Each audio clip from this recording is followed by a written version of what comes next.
This is a tutorial for the Persimmon Wrap Knit Along by Finger Play Studio. And in this section, we are going to go over the rigid eyelet stitch pattern. This is the first stitch pattern that you'll come across in the wrap. And fortunately, Blue Sky has written it out both in a written form and in a charted form, and we're going to take a look at both of those. And to start, so your pattern says multiple of 6 stitches plus 10. What that means is that the stitch patterning is worked over 6 stitches and repeated throughout, and you have 10 extra stitches. And those 10 extra stitches in this case are on either side of your work. So I have a little bit of a sample that I've worked up here. Let me move this for a second.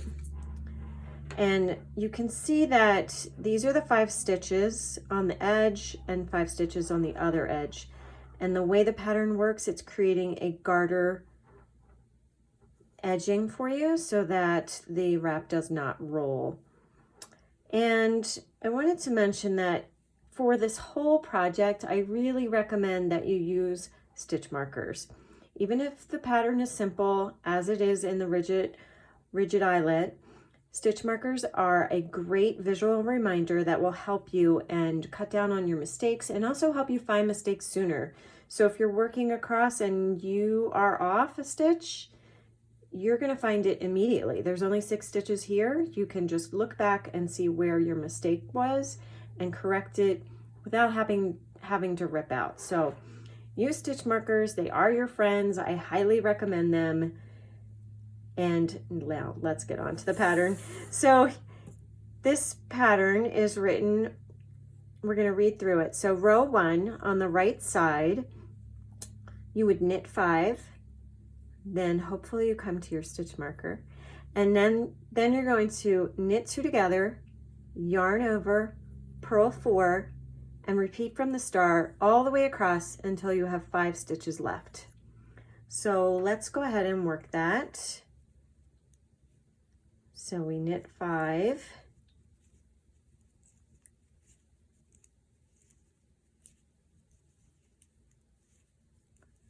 slide that marker when you come to it, and then we knit 2 together. So we go into the second stitch as if we're going to knit those 2 as one. Just treat them like they're one stitch, knit them together, and pull it off. Then we will yarn over, so we will bring the yarn in between the needles, up over the right needle. In this case, we are going to purl our next stitches, so we need to bring it all the way around so it comes to the front in order to purl. And we purl across 4. And that is your first repeat of the pattern. Yarn to the back, slide the marker. I'm going to do continental this time. Knit 2 together, yarn over all the way, and then you're going to purl. And remember, when you're continental purling, that you need to come up over the right hand needle. That is going to orient your stitches correctly. Here I am at a stitch marker, and I'm already to my last 5, so I'm going to knit those 5.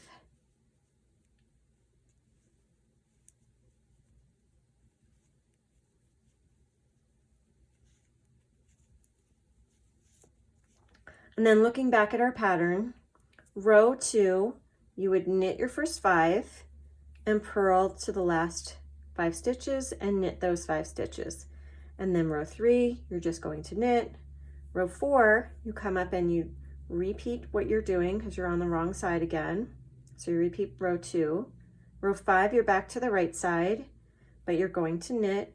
Row 6, back to repeating row 2. Row 7, knit, and row 8, knit. So it's very simple, but let's take a look at the charted version. I'm going to ignore this right now, but in the next video, I'll talk about that. So in the charted version, move my stitch marker, we have, let's look at our key first. So a square represents a stitch, and a blank square that is not colored in is a knit stitch. You knit it on the right side, on the purl side, or on the wrong side, you will purl it. And on the square that has just a dash in it, that's your purl. So you purl it on the right side, you knit it on the wrong side. Square with a circle in it is your yarn over. And then the dash leaning this way is knit two together. The red box on your chart represents your repeats. So it correlates the same as what's in between your stars here in the written version.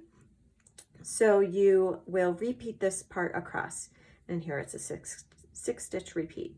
So if we look at the chart on row 1, which is the right side, we're going to knit 5 stitches, then we're going to knit 2 together, yarn over, purl 4, and we repeat that all the way across until we have 5 stitches left. So on row 2, we have our purl symbol, but remember, we're on the wrong side. So on the wrong side, we're going to knit those 5 stitches. So knit, knit, knit across the 5, and then we're going to look here, and we will, on the right side, we knit those stitches. On the wrong side, we will purl them. So we're going to purl across until you have 5 stitches left, and you'll knit. Then we're back to the right side, which is row 3. So your right sides are always the odd number, and we're simply going to knit every stitch. Now we're on the wrong side. They're the even numbered rows, and we are going to, remember, this is a purl symbol, but because we're on the wrong side, we're going to knit those 5 stitches. And then this is a knit symbol, but we again are on the wrong side, so we are going to purl those stitches.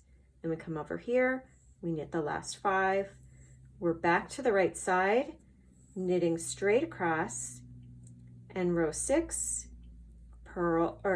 knit those stitches, purl, and then knit to the end, the last 5. Row 7, knit all. Row 8 is different. Row 8, we're on the wrong side, but we have a purl symbol, but we're on the wrong side, so we're going to knit all the way across, and that's going to create a ridge for you. So I hope that helps.